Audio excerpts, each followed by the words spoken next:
Okay, now what I'd like to look at here is our toss play, and we package this together with our triple option things that we do here at Stillman.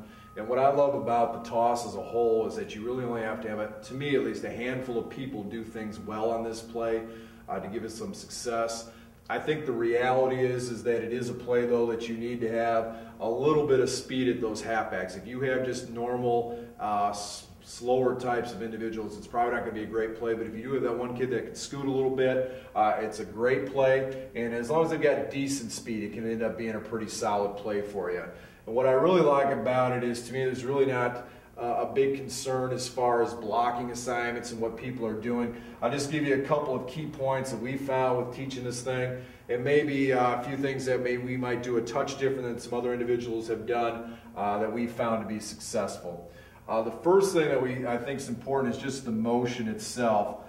With our motion, and if somebody's watching film and you're pretty good, you can go ahead and probably get a little bit of a tip off on this to get our person where we ideally want them to be. And we like to have that toss be behind the tackle or even just a touch outside the tackle where we're going to catch it. To get that individual there with running the fullback away, quarterback reverse pivoting and pitching on out, we're going to have to start that motion, probably give him an extra step or two. And so if somebody's watching film, you can see his motion is going to be an extra step or two long. It's going to be just a touch wider. And some people have jumped that on the perimeter, and that's why we run a counter game back with that, packaging those things, two things together, try to give us a little something to hurt people back if they are doing that. So getting back to this, start the motion just a touch early, try to get to this point on the pitch. And from there, then we're going to take that pitch and start picking up a couple key blocks. And the first thing that we have found that I think is very important, we run just a little bit different, we're going to tight reach with that onside tackle to whoever is on the edge. And by on the edge, it might be the defensive end. You might have an outside backer rolled up. But that first guy that is basically in that next man over position, we're going to try to get ourselves hooked and get you hooked as quickly as possible. I know some will just simply run him on out in front. We like to get the edge there and get him hooked. Let's create a situation here where you have some kind of a running lane that's going to get formed here and get this person pinned back inside. One of the problems that we had when we were first doing it is we were looping our tackle on outside here, and in reality, he was getting in the way of our better kid that's running the ball. And so we like to quickly get that thing hooked. And now let's create some space out here for these people that are better athletes to do something with the ball when they get there. Same deal with the guard and everybody else. We're all going to try to reach one man over. If no one is there, we move to second level. So we're going to reach a gap over, at least the front side, two people, possibly the center, depending on what we think of that one technique. Otherwise, everybody else is just simply looking to get upfield. We don't mess around at all with defensive linemen from the center to the backside, and often we won't block, say, a front side one technique either.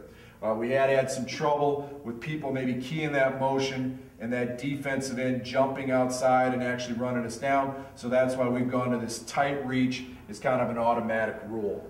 Our onside halfback then, I think in many ways becomes the key. He runs, we call it a highway, or a straight route here. He runs down the line, looking to get just outside, say that hash mark, landmark between the hashes and the numbers, and looking to get up on field. And what works out to me so well with this play is the concepts stay basically the same. What he's going to be looking for is he's going to be looking for what would be generally that pitch responsibility. So if it would be, say, a 4-4 stack team, you'd be looking to pick up that outside backer and get him hooked. If it's a team that's got a 4 across, more like, say, a 5-2 look, more than likely it's going to be that safety running down the alley. And so by teaching those other plays, particularly the triple, hopefully the concepts become kind of normal for your kids to understand that when you talk to them about getting to that pitch person, they'll have a pretty good understanding of who that person might be in correlation with the other plays. And what we tell them is ideally we want to get them punched through that outside shoulder and get them hooked. But if they cross your face and they come hard, we will simply lock on and kick them on out. And what we do after we've caught the ball here from the halfback position is we get our eyes on that halfback as quickly as we can, and we're basically mirroring his block. If he goes to kick out, we'll cut up underneath. If he gets the hook, now we go to the outside, which then gets us to the wide receiver.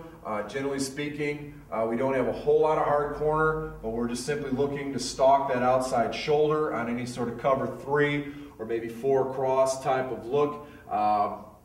And looking to get them hooked inside. We ideally want this play to get to the sidelines and up the field, although again, based on that pitch responsibility, it can end up getting up the alley.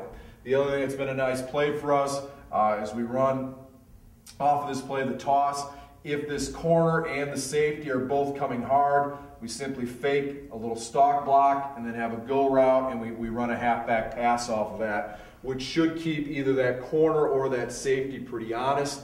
And therefore you've only got one person that's going to be a hard force for that halfback, or for that matter, that wide out to block. And I think that's a nice packages of plays, of 2 plays I should say, winning if you're getting too hard of pressure. And so I think the beauty of this play is you don't have to worry too much about which front they're in. Just go ahead and get that outside edge hooked. Go ahead, find that pitch responsibility, get them blocked, and then figure out what they're doing on that outside edge. And if you need to throw that halfback pass to keep them honest, go ahead and do so. Otherwise, you should have a pretty good play as long as you've got a little bit of speed at that halfback. Ready?